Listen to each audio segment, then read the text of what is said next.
Hi, today I have a question that I would like to see some answers, dialogue, debate, uh, whatever. So, yeah. Anyway, I'll be reading from Mark chapter 16, beginning with basically verses 17 and 18.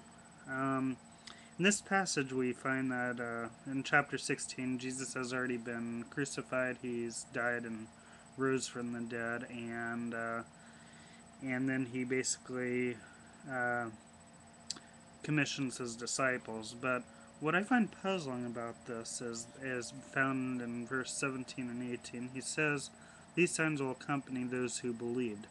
In my name they will cast out demons, they will speak with new tongues, they will pick up serpents, and if they drink any deadly poison it will not hurt them. They will lay hands on the sick and they will recover." I find this passage interesting because, and maybe this is an American thing, but why is it we're not seeing this stuff happening? I mean, when's the last? I mean, at least, especially, and again, I'm gonna just single out America because that's where we live. But when's the last time you've seen someone cast out a demon? Is it because there's so much demonic activity around here? I mean, for instance, I have a Mac computer that has the forbidden fruit on it, which is the logo is the forbidden fruit that Satan gave Adam and Eve. There's all kinds of TV logos from Columbia City. I mean, a good site to go to look up some of these logos would be markdice.com, and go scroll down and click on photos, and then I think one of the sections, if I remember correct, is I'll try and post a link on my page when I publish this, but it says it has all these pictures of Satan in our media, or Satanism in our media. The CBS logo. That's the all-seeing eye, the eye of Lucifer. That eye is also on the on our dollar bill. So yeah, it's evident that Satan's is in our culture now. Could that be the reason why we're just so used to Satan that we never think that, oh, that person could be possessed? Um, then it goes on to say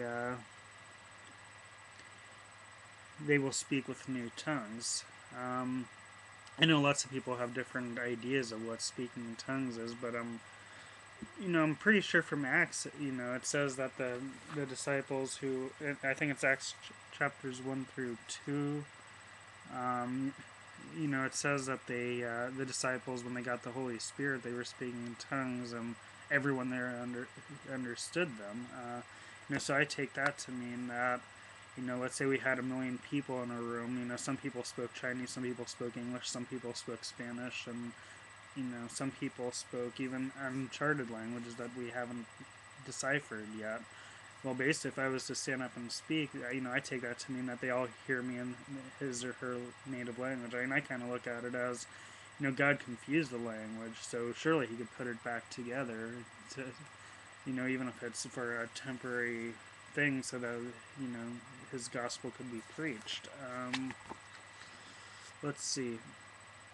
They will pick up serpents again. When's the last time? Well, I mean, yeah, I've heard they have snake handling churches, but I'm not sure if I could recommend.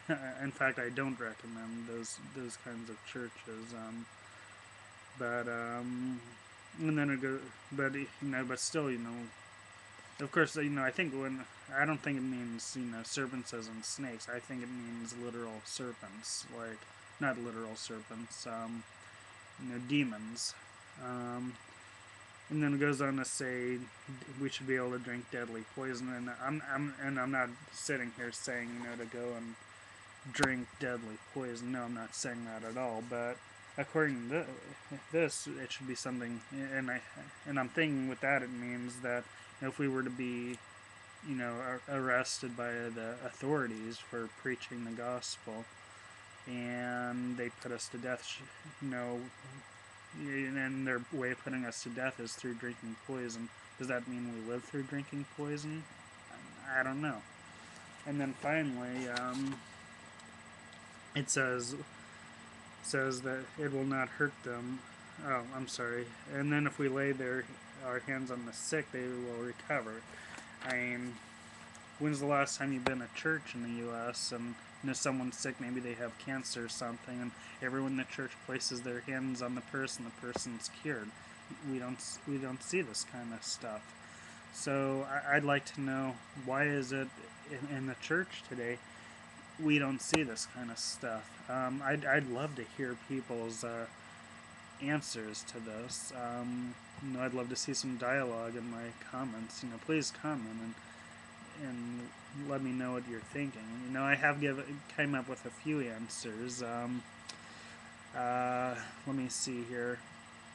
Let's see. The first solution that I've come up with is that this only apply to the early church.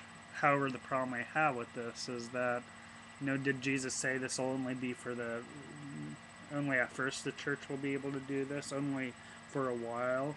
Nowhere do I see in any of in this passage or even through Acts where this is a temporary thing.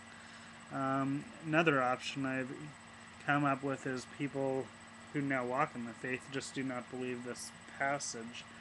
I could come closer to agreeing with this part than the last option I just gave. But then it also begs the question: do they really believe the Bible? And then the last thing I can think of right now is the church, the church today, and the people who, or you could say the people who believe in Jesus, really doesn't believe in the Jesus that the disciples placed their belief into. And to be honest, this one seems to be the one that I'm leaning more and more towards. And if that's true, I shudder to think that it could be this one, because if this is true, then basically we're all in big trouble, aren't we? We're not believing in the same Jesus that the disciples believed in about 2,000 years ago. And that could be very well possible. So anyway, I'm sorry I don't really have much to preach today. I'm just more posing some questions. I want to hear what people think, and I want to hear what people say on this. So if you please comment. Let me know what you're thinking about this. And anyway, hopefully, sorry I didn't have a video yesterday. I just was busy with, I'm also a seminary student, and I guess I got busy with some stuff and wasn't able to publish. But I'm not gonna publish. I may or may not publish every day. But I'll do my best to. Lord willing. I'll publish as much as I can. So anyway, take care, and God willing, I will see you tomorrow.